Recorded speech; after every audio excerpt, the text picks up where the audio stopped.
Hey guys, it's Mike with Redneck Politics, where real American voices matter.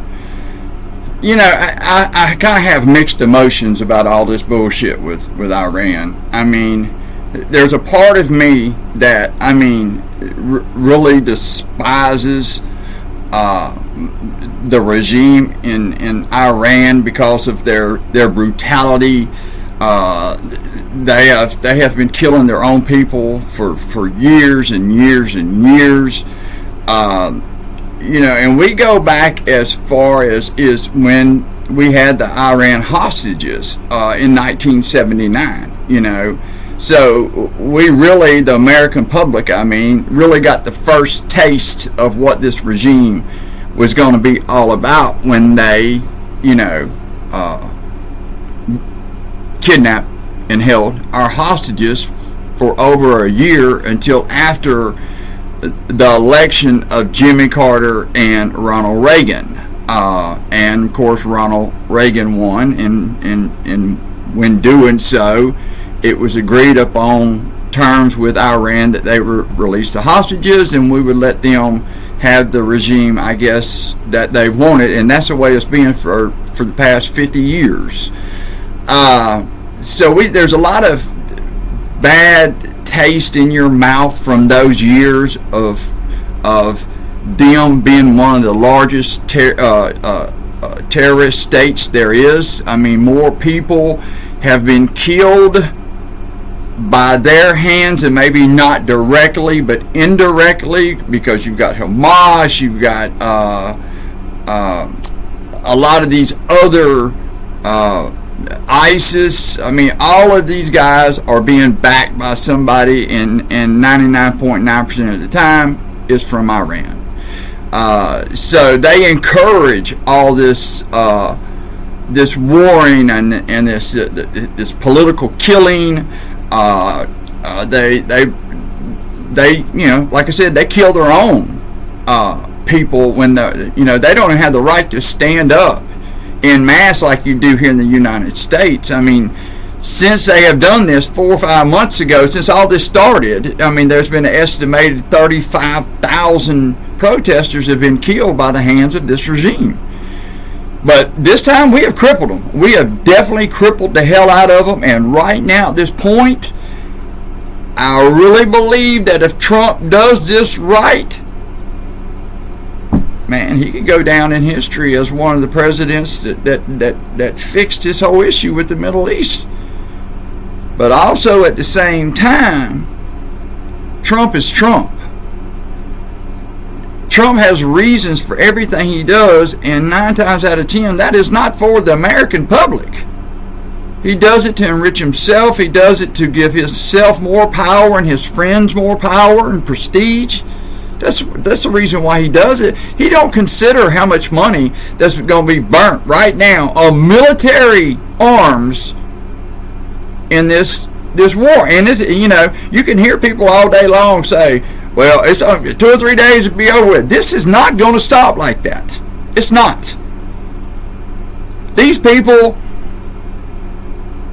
there's 90 million Iranians over there, and I am sure there's a whole hell of a lot of them that really would love to live in the type of democracy that we have. And I really believe this is now the time for them to really take that control.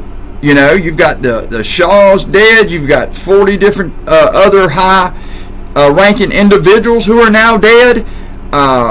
This is the time for the Iranian people to stand up.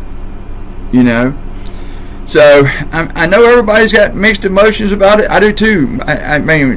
My God, we've had enough of our American servicemen and women die overseas for bullshit. This should have been taken to Congress, and it was not. And that is one of the most appalling parts about all this, because you're basically saying you do not respect our laws, you do not respect our government, you do not live by the oath you took. You're not. You're living by your rules only, and everybody else, And that's not the way it is here in America. People, he is doing everything he can to distract from everything he can because he's got so much bullshit going on. This is a rogue president. He is a rogue-ass president. And he needs to be voted out of office. We don't need to cheat to get him out. Nobody needs to cheat to get him out. Americans are not cheaters. You know, if either party has a situation they're not comfortable about when it comes to voting, then you do what it's designed to do. You take it in front of Congress. But that's not what's going on here, and it's going to get worse and worse and worse. I just hope that this Iranian war doesn't turn out to bite us in the ass, because we've already had 4 service people die, and that is by far too many. 2026, November. Democrats, we need you out there. Republicans, we need you out there. The independents, we need you out there. We cannot continue to go like we're going with a president who is so fucking rogue that he thinks no laws apply to him, and it will end up turning our democracy upside down. Are you one of them who wants to be faulted for that? Do you want to go down in history for that? Because those history books are not going to lie, people. Guys, I could go on and on. I'm not.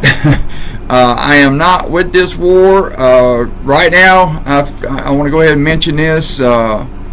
A damn mass shooting in Texas, Austin, Texas, late last night, early in the morning hours.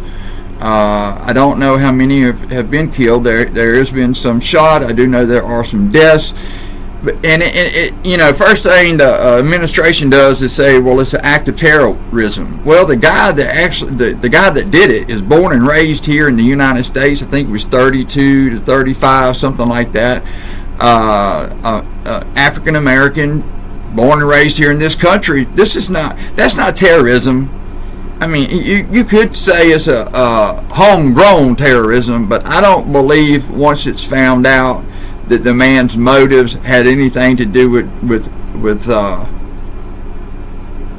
I think it's just he may have been at a point. I can't answer. I have no idea about this guy, and I'm not even going to try to ponder about it. It's just I feel so sorry for the family members who had to get up today and learn that their family members will no longer be coming home, and that's the worst part about it. Guys, if you like this kind of content, hit that alert bell. By all means, hit that like, and hey, go ahead, hit that subscribe, because right now, you want the facts when it comes to what you're getting, the news that you're getting, whether it's from here or worldwide. I mean, there's a lot of media companies that won't even give you, the true, behind some things, because they're scared of getting sued, and that's understandable, but you're going to get the facts here. So go ahead and hit subscribe. You guys take care. Nothing but peace and love to you all. We'll see you guys next time. Thanks.